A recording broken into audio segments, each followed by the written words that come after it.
फडणवीस शिंदेमध्ये दुरावा कायम।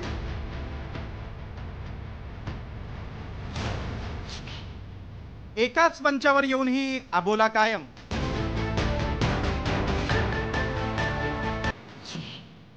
निवडणुकीच्या तोंडावर महायुती धुसफूस।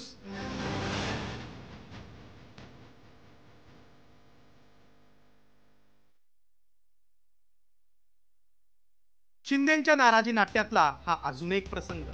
फडणवीस आणि शिंदे एका कार्यक्रमात एकत्र आलेले। फडणवीस शिंदेना जवळ बसण्यासाठी खुणावतात, मात्र शिंदे दोन खुर्च्या सोडून बसतात। या मधल्या दोन रिकामा खुर्च्यांनी मुख्यमंत्री फडणवीस आणि उपमुख्यमंत्री एकनाथ शिंदे यांच्यातील दुरावा पुन्हा एकदा समोर आणला। गेटवे ऑफ इंडियावर झालेल्या कार्यक्रमात दोन्ही नेते एकाच मंचावर आले, मात्र या भेटीतही दोघांमधील दुरावा स्पष्ट जाणवत होता। प्रत्यक्षात मात्र यावर बोलताना शिंदेंसोबत न बोलण्यासारखं काही घडलं नाही असं म्हणत फडणवीस यांनी नाराजीच्या चर्चा फेटाळून लावल्या। कालच्याही कार्यक्रमांमध्ये आमच्या दोघांच्या आजूबाजूला पुरस्कारार्थी बसवण्याकरता नियोजन होतं। त्यांच्या पाट्या लागल्या होत्या म्हणून आम्ही बसलो होतो। आल्यावरही आम्ही भेटलो, स्टेजवरही आम्ही भेटलो, खाली उतरतानाही भेटलो, जातानाही आम्ही बोललो। याचं कारण आहे की न बोलण्यासारखं काहीच घडलेलं नाही। तुम्ही जे दाखवताय अशी कुठलीही परिस्थिती नाही। त्यामुळे मी एवढंच सांगतो की जे लोक असं दाखवतायत ते तोंडावर पडल्याशिवाय राहणार नाही। अरे मध्ये ज्यांचा सत्कार होता, नीताभाई अंबानी, मुकेश अंबानी हे तिथे येणार होते। त्या खुर्च्या म्हणजे ते सत्कार मूर्ती होते। एका बाजूला मुख्यमंत्री होते, दुसऱ्या बाजूला मी होतो। या अशा तरी मनगढंत गोष्टी थोड्या थांबवा।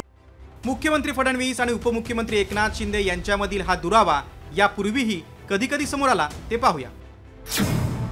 बिहारमध्ये नितीश कुमारांच्या शपथविधीनंतर फडणवीस अजित पवार एकत्र महाराष्ट्रात परतले, शिंदे मात्र एकटेच आले।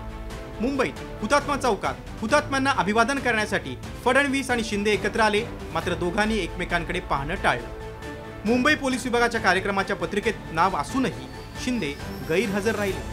मुख्यमंत्री फडणवीस आणि उपमुख्यमंत्री अजित पवार मात्र उपस्थित होते।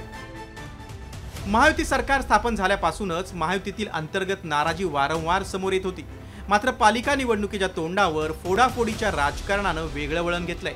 नाराज असलेल्या एकनाथ शिंदेनी भाजप नेत्यांची थेट दिल्लीत पक्षश्रेष्ठींकडे तक्रार केल्यानंतर दोन्ही पक्षातला तणाव कायम आहे। त्यातच नगरपंचायतीच्या निवडणुका 2 डिसेंबरला आहेत, तर महापालिका निवडणुका तोंडावर आल्या असताना फडणवीस आणि शिंदे यांच्यातील ही दरी कमी होणार की वाढत जाणार याकडे राजकीय वर्तुळाचं लक्ष आहे। ऑपरेशन लोटसमधून भाजप शिंदे सेनेला धोबीपछाड देणार असल्याच्या चर्चा प्रत्यक्षात येणार का हे पाहणं महत्त्वाचं आहे। ब्युरो रिपोर्ट, साम टीव्ही।